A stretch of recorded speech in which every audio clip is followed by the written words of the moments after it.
Find the value of x cube plus y cube minus 12xy plus 64 when x plus y is equals to -4।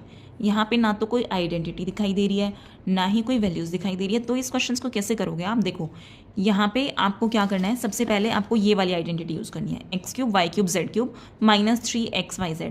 और इसको कैसे करोगे आप? यहाँ पे देखो ये x plus y is equals to -4 given है ना, इस -4 को हम इधर लेकर आएंगे तो ये +4 बन जाएगा। तो ये हो जाएगा x plus y plus 4 equals to 0।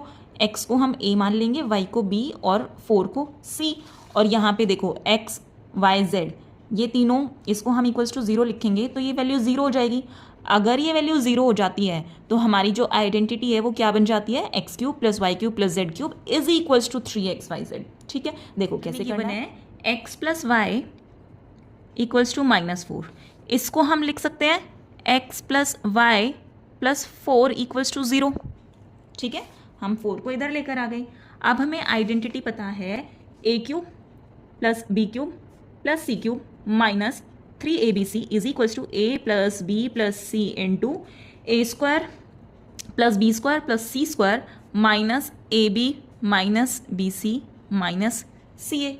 ठीक है, यहाँ से अगर if a plus B plus C equals to 0 हो जाए देन जो ये आइडेंटिटी है वो हो जाती है a cube plus B cube plus C cube. ये 0 हो गया तो ये 0 के साथ मल्टीप्लाई हो रहा है, ये भी 0 हो जाएगा और ये -3abc इधर आके प्लस का 3abc हो जाता है। ठीक है, यहाँ तक समझ में आ गया।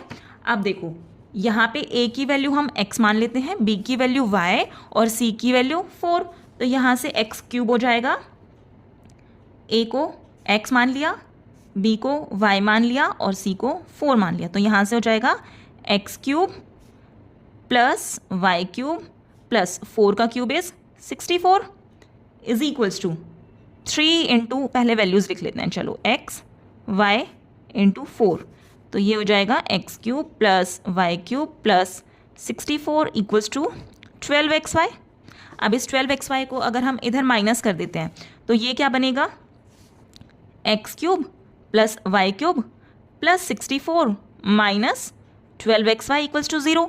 अब देखो क्वेश्चन में हमें गिवन है x cube plus y cube minus 12xy plus 64, इसकी वैल्यू हमें फाइंड आउट करनी है ना। तो ये तो यही टर्म है ना, x cube y cube minus 12xy plus 64, और ये हमारी किसकी इक्वल आ गई, 0 के इक्वल है ना, इजी।